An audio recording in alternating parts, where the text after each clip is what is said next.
Karena dengar-dengar juga anak-anak Leopard sedang mau garap film nih. Oke. Proyek yang saat ini kami garap, kami lagi garap teater kolosal. Rencana ada di akhir bulan November.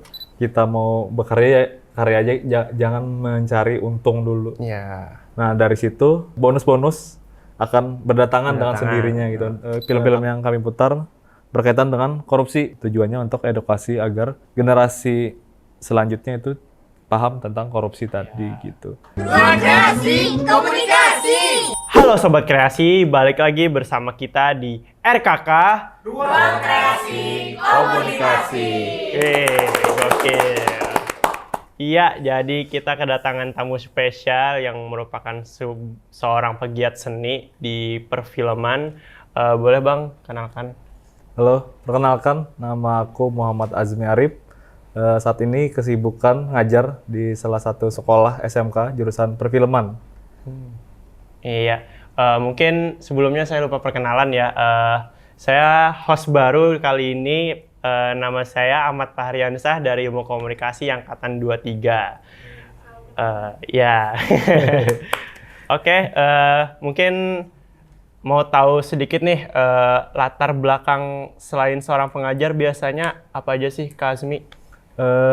Selain ngajar, biasanya Senin sampai Jumat itu kewajibannya ngajar ya. Oh, iya. Terus selain itu biasanya Sabtu Minggu aku ngambil pekerjaan sampingan juga. Oh, Jadi freelance di weddingan. weddingan. Terus kalau ada proyekan, entah itu iklan atau film pendek itu kami juga ngambil. Biasanya kami mengerjakannya bersama teman-teman di Miniatur Production. Oh, Miniatur Production. Oh, berarti Miniatur Production sendiri jadi tempat wadah production khas dari Bang Kazmi sendiri ya? Iya, betul sekali. Kalau boleh tahu nih Bang, kita mundur sedikit. Bagaimana latar belakang dari Bang Kazmi sendiri pertama kali terjun ke dunia film? Oke. Perjalanannya cukup panjang. Dimulai dari dimulai dari SMA. Dari SMA. Saat itu aku memang suka gambar di buku-buku. Oh, gambar. Soalnya saat itu ada temanku yang sebangku suka gambar, jadi aku belajar sama dia untuk gambar. Nah setelah itu dari minat itu aku coba untuk belajar untuk memotret. Belajar motret, terus teman punya kamera, teman SMA punya kamera, kami pinjam dan foto-foto eksis. Iya, betul. Habis itu ada foto yang pakai lensa, pop lensa itu. Iya. Nah zaman-zaman aku saat itu lagi tren gitu. Nah, kalau zaman aku waktu tahun 2000 berapa ya? 13 atau 14, komunitas itu lumayan banyak. Jadi sosial media saat itu yang lagi rame itu ada Twitter sama Facebook. Ya, komunitas hunting gitu ya? Ya. Oh iya. Nah, jadi pada SMA kelas 3 aku gabung bersama komunitas fotografi, konseptual, sinematografi. Kenapa jadi gabung di komunitas PCC, Banjarmasin singkatannya? Karena di Facebook aku lihat karya-karyanya itu berbeda dengan komunitas-komunitas lain. Jadi fotonya itu membuat poster film, walaupun filmnya nggak ada gitu. Nah terus di situ kita diajari bagaimana cara motret, terus bagaimana menyiapkan artistik untuk membuat konsepnya, terus bagaimana cara ngedit digital imaging. Nah jadi di komunitas fotografi konseptual sinematografi itu kita belajar banyak dengan orang-orang yang kayaknya ahli di bidangnya gitu. Pengalaman lah ya. Nah di situ batu loncatan awal untuk mengenal foto dulu. Nah karena kepanjangan nama komunitasnya itu fotografi PCC fotografi konseptual sinematografi, jadi ada sinematografinya. Walaupun pada saat itu kami belum menemukan orang yang paham tentang sinematografi di Banjarmasin atau Kalimantan. Nah setelah berkegiatan banyak di komunitas PCC tadi. Kami mencoba membuat film dan kami ikutkan ke festival SCTP saat itu. Tahun berapa tuh Bang? Film 14 atau 15 lah. Iya. Nah 14 atau 15, terus kami ikutkan kami daftar walaupun kami kalah, tapi nama kami ada di Iya. database SCTP itu tadi. Nah, setelah lomba SCTP itu selesai, tiba-tiba kami dapat email, dapat undangan untuk mengikuti kegiatan workshop di Bogor. Saat itu diundang ada 3 orang, kalau nggak ada salah, 3 atau 4 orang gitu, dari Banjarmasin. Perwakilannya. Ya, perwakilan. Kami saat itu sempat tidak percaya juga kalau penipuan gitu nah. Ya. Nah, jadi saat itu memang ada program Kemendikbud. Setelah itu ada bawahnya ada Pusbang Film, Pusat Perkembangan Perfilman. Nah, saat itu adalah program pertama Pusbang Perfilman untuk merangkul komunitas film untuk belajar di Jakarta atau di Bogor. Oh iya. Nah, dari situ kami belajar banyak tentang film, terus berrelasi, berjejaring dengan komunitas lain. Ternyata ekosistem atau perfilman di daerah kita itu cukup jauh tertinggal. Sangat jauh ya. Kita belum tahu cara motivasi shoot, belum tahu. Terus cara ngeditnya belum tahu. Sistemnya shortlist gitu-gitu ya. Belum tahu. Jadi di sana berjejaring, terus dapatkan ilmu. Nah, setelahnya kita sharing sama teman-teman, sama melihat karya-karya teman-teman dari seluruh Nusantara, dari Aceh sampai Papua ada di situ. Oh, di Posbang Film itu yang pertama di kali ya? Posbang Film. Posbang Film. Nah, gitu. Terus ini pertanyaan tadi, pertama kali terjun ke dunia film kan dia. Nah, kenapa jadi bisa diundang? Karena saat itu ada beberapa kelas yang harus dipilih. Nah, saat itu aku sama Agung itu daftar kelas skenario. Oh ya. Nah, syarat untuk mengikuti kelas skenario untuk bisa diseleksi itu harus punya satu naskah.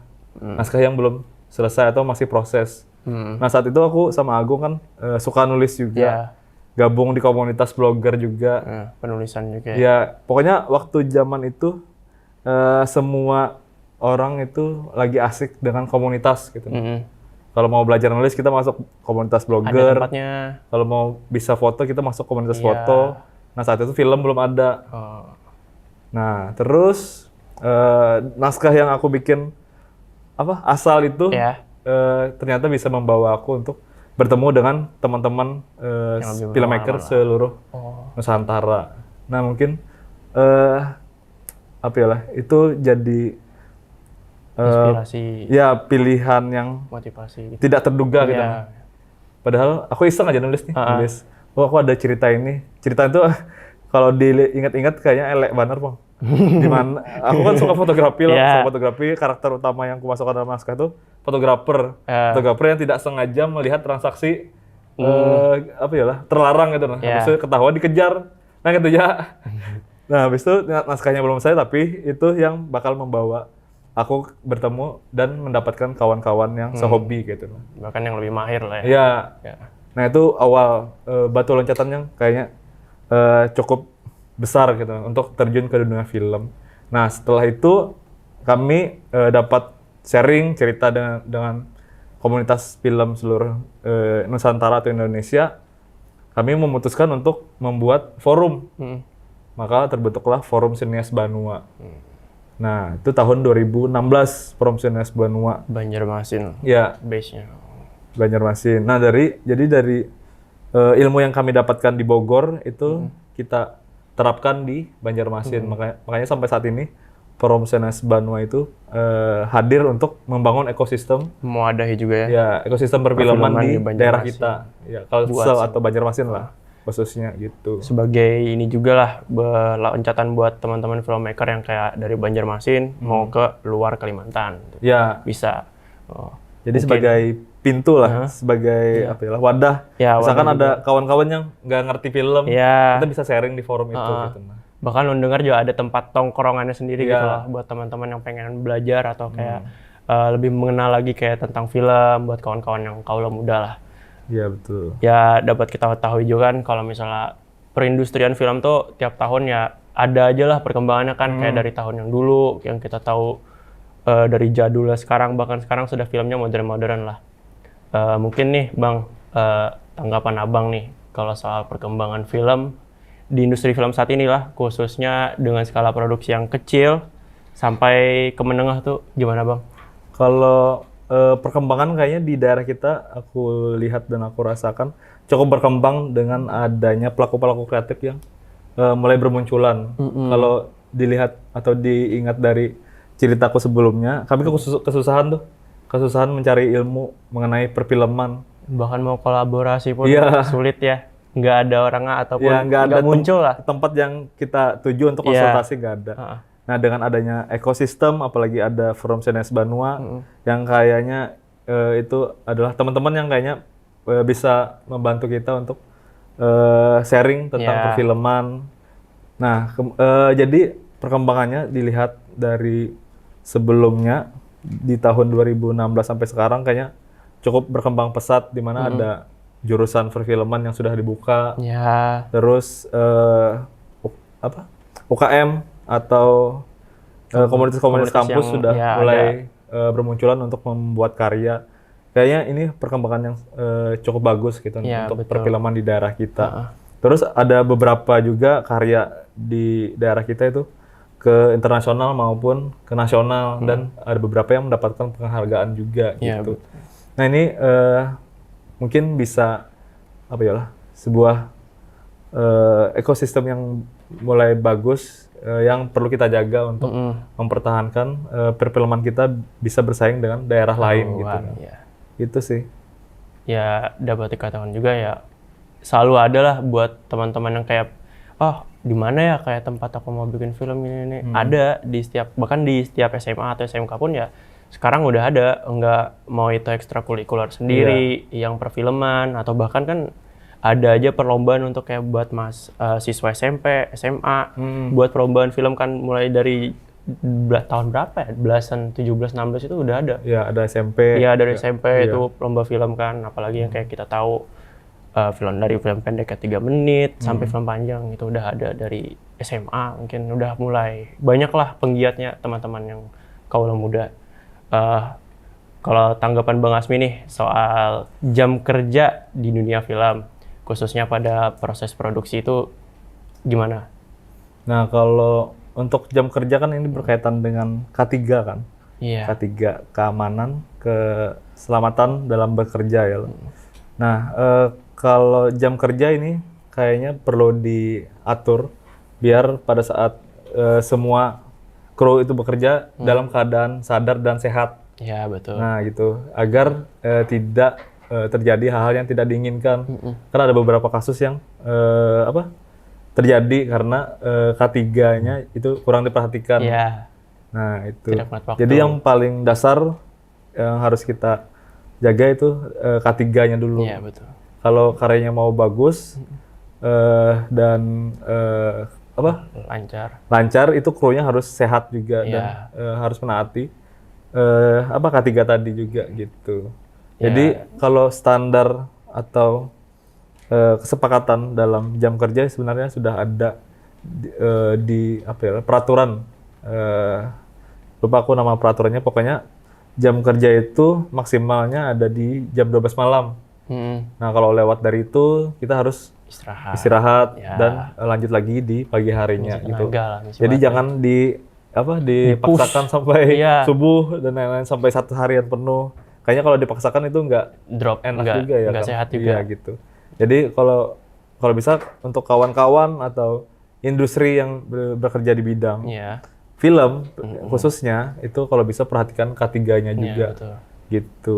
Ya dapat, ya gimana ya, kesehatan, keamanan itu sangat-sangat penting kan, apalagi kalau misalnya kerja nge-push paksa, badan drop, besok nggak bisa syuting kayak gitu-gitu, itu emang dasar kayak merusak, lebih tepatnya tuh mengganggu kayak sistem dari produksi kita sendiri lah gitu. Nah, karena kan kalau kita kehilangan teman, lagi sakit, izin, ya kita mau gimana gitu kan. Iya, betul. Teman, gimana nih Bang, kalau misalnya cara kita sendiri buat menumbuhkan minat dalam perfilman kan? Karena banyak juga teman-teman yang kayak tertarik, tapi buat membangun minatnya sendiri itu susah Bang. Apalagi di kalangan remaja kan. Gimana tanggapan Bang Asmi sendiri mengenai filmmaker muda yang ingin ikut di perfilman itu gimana buat menumbuhkan bakat minatnya sendiri? Oke, yang pertama kalau bisa minat dan niat itu memang berangkat dari diri mereka sendiri. Terus yang kedua berkumpul bersama teman-teman yang sehobi kayaknya. Ya. Karena itu aku alami. Kalau kita mengalami kesusahan, kita bisa minta bantuan ke teman-teman. Makanya penting kalau kita harus masuk organisasi dan komunitas tadi. Nah itu salah satu tips untuk terjun dan bisa memenuhi minat yang kita inginkan tadi Ya, gitu. Nah terus banyak nonton. Sama halnya kalau mau jadi penulis kita harus banyak-banyak baca. Ya. Kalau mau jadi filmmaker kita harus banyak-banyak nonton. Betul. Nah setelah kita nonton kita pelajari, Kita bedah lah. ya bedah. Terus kita bisa meniru dulu. Iya. Makanya ada istilah ATM. ATM. orang tuh. Ya, Amati tiru, modifikasi. Nah, itu bisa kita lakukan pada saat kita mau belajar. Ya. Nah, aku ada satu film yang aku suka. Jadi aku bikin semirip mungkin dengan film itu. Kayak menjiplak lah jatuhnya. Ya. Tapi di situ tujuanku bukan untuk pengkaryaan, tapi tujuanku untuk belajar gitu. Dengan karya yang paling aku suka. Betul. Nah, kalau kita bisa menyerupai itu, berarti goals pertama kita untuk meniru karya yang kita suka itu sudah tercapai. Jadi kita bikin goals baru lagi untuk membuat karya yang berasal dari pikiran kita, ya, kegelisahan pikiran kita sendiri, gitu. keinginan kita sendiri gitu kan. Nah, terus kalau bisa dapat kritikan yang kayaknya tidak baik untuk kita itu kalau bisa jangan langsung drop. Ya, gitu. jadi Biasanya masuk ke hati ya lah. kalau pada saat kita berproses biasanya ada yang mengata-ngatain jelek karena Ikam kada berbakat di sini gitu. Tapi kalau menurut Ikam memang suka di bidang itu ya Ikam jalani aja gitu. Nah, Percaya gitu proses sih. lah. Iya, percaya proses gitu sih. Ya emang pada dasarnya ya emang kalau dibilang dari pertama ya itu nggak apa-apa kalau kita mau jiplak ya kan. Setidaknya kan kita tahu gimana prosesnya ya kan, apalagi dari penulisan, mau syuting dan lain-lain gitu. Oke nih Bang, kalau boleh tahu nih, mungkin kan Abang sudah lama nih di dunia perfilman kan, karya film terbaru Bang Asmi sendiri nih yang sedang digarap atau yang akan datang emang apa? Karena ini apa? Karena dengar-dengar juga anak-anak Leopard sedang mau garap film nih. Oke. Film yang baru saja selesai itu ada film Bukan Tempat Bermain judulnya. Iya. Nah, Bukan Tempat Bermain ini film pendek yang target penontonnya itu remaja. Jadi menceritakan tentang percintaan atau drama remaja. Gitu. Terus itu berangkat dari kegelisahan aku juga mengenai romansa. Iya. Nah, terus Bukan Tempat Bermain baru aja aku distribusikan ke banyak festival. Ya, kalau Bukan Tempat Bermain itu selesai editing itu ada di tahun 2023 akhir.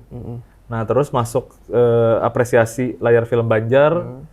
Nah, dari situ banyak dapat masukan dari teman-teman. Terus coba kami pertimbangkan dan kami benarkan benarkan editingnya. Terus setelah datanya lengkap kami distribusikan ke banyak festival. Yang terakhir masuk nominasi Balikpapan Film Festival, terus Fesbul official selection di Kalimantan. Ada lupa aku. Pokoknya masih berproses, masih tahap distribusi untuk film Bukan Tempat Bermain gitu. Nah, kalau project yang akan dihadap sebenarnya ada kemarin sempat pitching sama teman-teman Forum Sineas Banua, ada Liang Lahat sama Hil yang Mustahil. Nah, sebenarnya itu mau dikembangkan prosesnya, tapi ada project lain yang menunda itu. Ada project yang kayak prioritas gitu. Nah, kalau miniatur production ini orang-orangnya kan berangkat dari sanggar sanggar seni, teater, musik dan film gitu.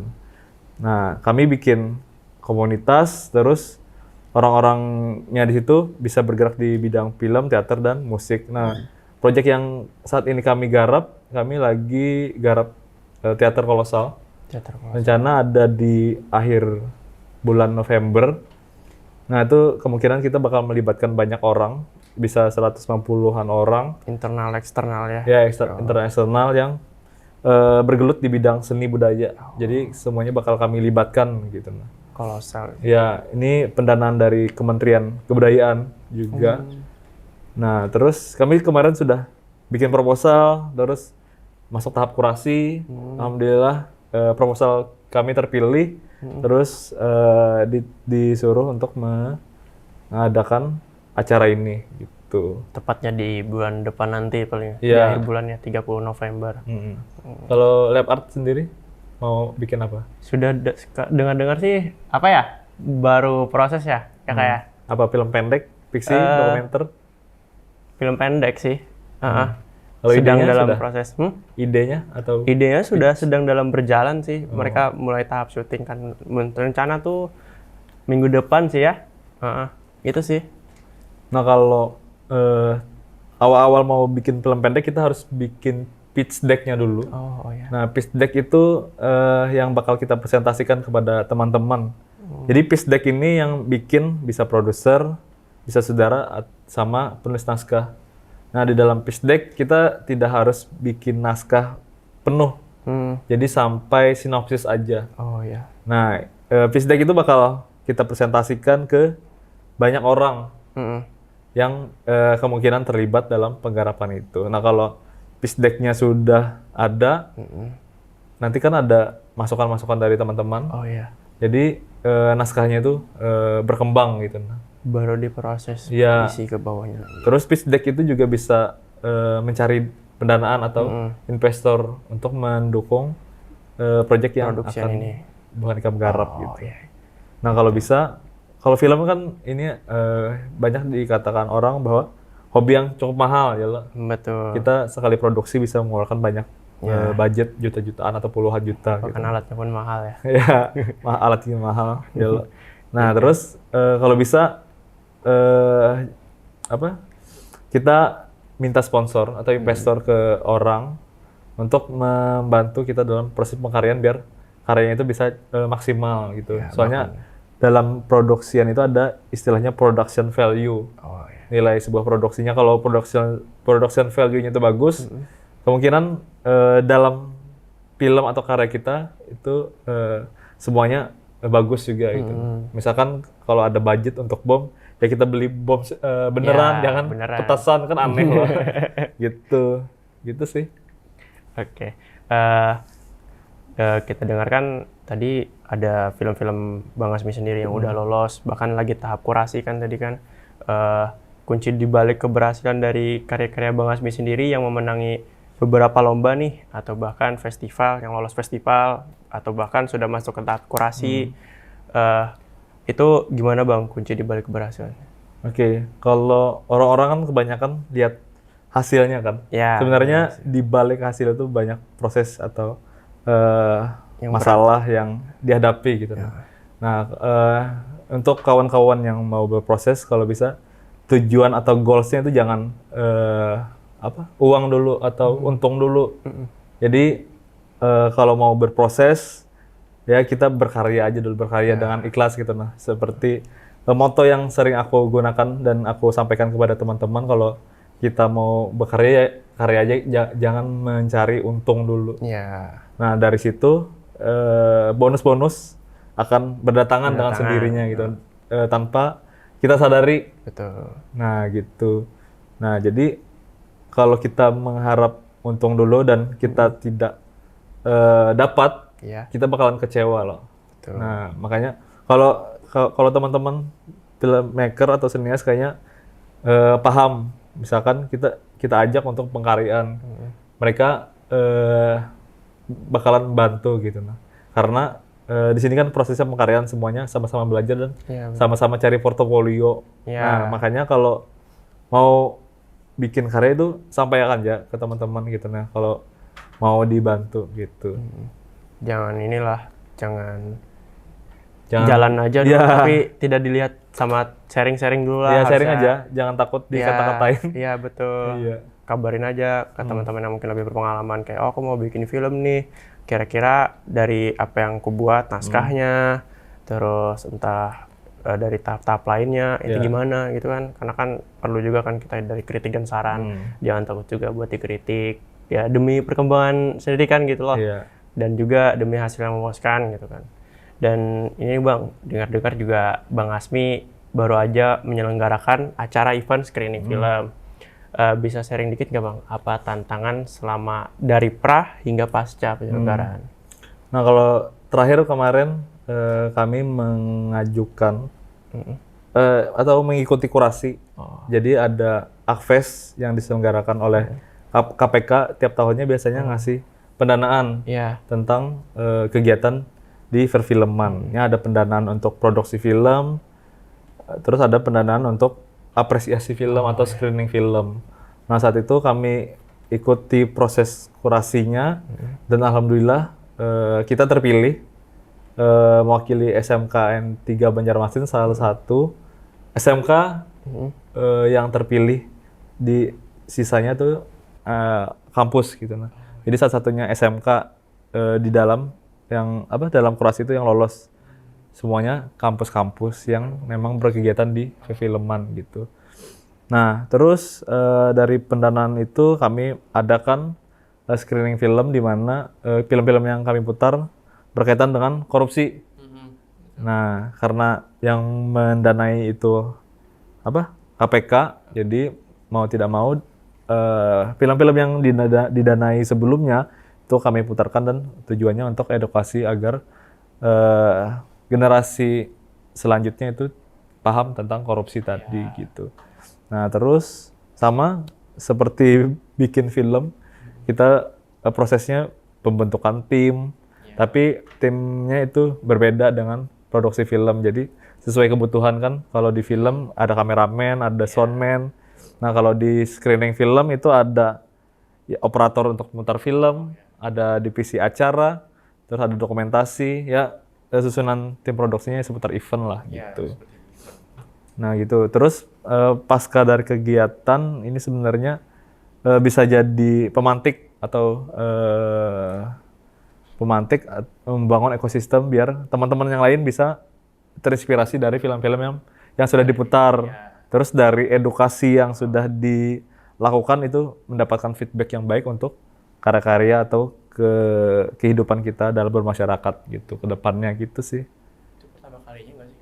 Atau sebelumnya pernah juga? Kalau sebelumnya aku berproses bersama Terus kalau mewakili film SMK itu kan ada 3 Banjarmasin, salah satu film Kalimantan. SMK Film yang terpilih di ini sebuah sisanya tuh perayaan kampus gitu. untuk Jadi satu-satunya SMK yang ada di Kalimantan. di dalam yang dalam kurasi Tapi itu saat yang ini lolos. lagi vakum. Semuanya Mungkin ada kampus-kampus yang fokus, memang berkegiatan di Sinas Banua gitu.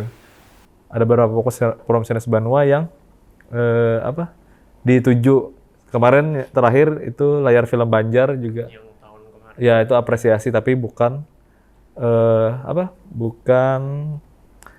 bukan festival Oh iya. gitu. Itu sih. Oke, mungkin kita sudah di ujung banget nih. Harapan serta pesan sendiri dari Bang Asmi sebagai filmmaker yang berpengalaman dan untuk filmmaker muda yang ingin terjun di dunia perfilman apa nih Bang?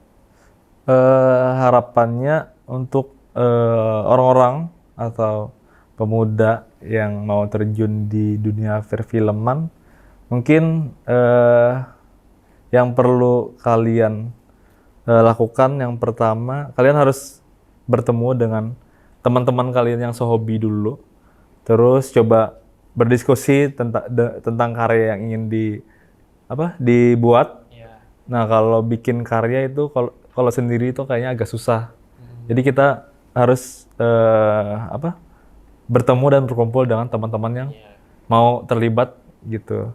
Dan kalau mau berkarya itu jadi lebih mudah kalau kita banyak orang yang terlibat gitu. Tapi dalam proses penggarapan itu kalau bisa ada orang yang memang apa ya, Terus kalau visioner yang memang festival film itu kan bisa ada menggerakkan festival film teman-temannya Kalimantan. gitu. Hmm. Nah, Nah, kalau film Kalimantan untuk pemula kalau ini bisa sebuah ya berkarya aja sebanyak mungkin. perayaan Sebanyak untuk mungkin. Jadi sinias-sinias karya yang ada di pertama yang Kalimantan. kalian buat Iya. itu Tapi kayaknya saat ini lagi kalau mau fokus, bagus itu mungkin kayaknya ada agak beberapa susah. Iya. Jadi kita bikin dulu, kalau memikirkan perfect dulu, kita bakalan filmnya nggak bakalan jadi-jadi gitu. Jadi kita bikin dulu semaksimal dan semampu kita, terus kita putarkan, dapat kritik dan saran, kita catat jadi pelajaran, kita bikin lagi dengan karya yang lebih bagus. Nah itu terus yang mungkin bisa kalian lakukan untuk proses pengkaryaan dalam film gitu. Gitu sih. Film pertama tuh justru masterpiece ya. Iya. Kalau nggak ada film pertama mungkin nggak jadi yang kayak sekarang Bang. Nah, sama di kenapa nama PH aku Miniatur Production. Jadi film pertama yang aku buat itu namanya Miniatur. Judulnya Miniatur. Terus film pertama yang aku buat Miniatur dapat bikin pertama dapat penghargaan 2 sekaligus. Film terbaik dan film favorit di tahun berapa ya? Lupa aku. 15 atau 16-an.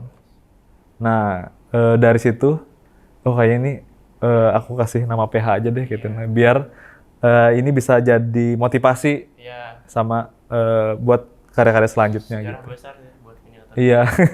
Makanya itu sejarah miniaturnya gitu. Kenapa dikasih nama Miniatur Production? Ya.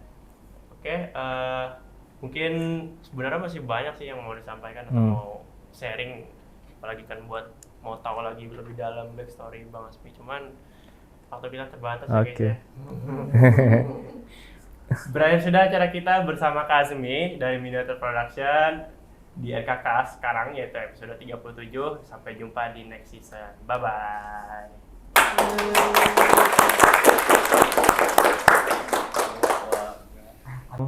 Kalian buat itu kayaknya kalau mau bagus itu kayaknya agak susah. Ya.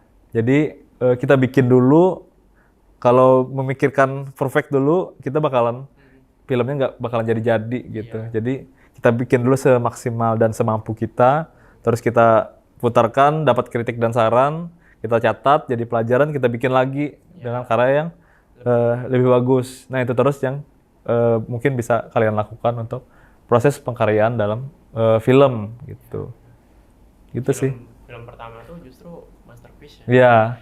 Kalau nggak ada film pertama mungkin nggak jadi yang kayak sekarang Bang. Nah, sama kenapa nama PH aku Miniatur Production. Jadi film pertama yang aku buat itu namanya Miniatur. Judulnya Miniatur. Terus film pertama yang aku buat Miniatur dapat bikin pertama dapat penghargaan 2 sekaligus. Film terbaik dan film favorit di tahun berapa ya? Lupa aku. 15 atau 16-an. Nah, dari situ kayaknya ini aku kasih nama PH aja deh gitu. Nah, biar ini bisa jadi motivasi Iya. sama buat karya-karya selanjutnya Sejarah gitu. besar ya buat miniatur. Iya. Makanya itu sejarah miniaturnya gitu. Kenapa dikasih nama Miniatur Production? Ya. Oke, mungkin sebenarnya masih banyak sih yang mau disampaikan atau mau sharing, apalagi kan buat mau tahu lagi lebih dalam backstory Bang Asmi. Cuman waktu kita terbatas ya guys Oke. ya. Berakhir sudah acara kita bersama Kak Azmi dari Miniatur Production di RKK sekarang, yaitu episode 37. Sampai jumpa di next season. Bye-bye.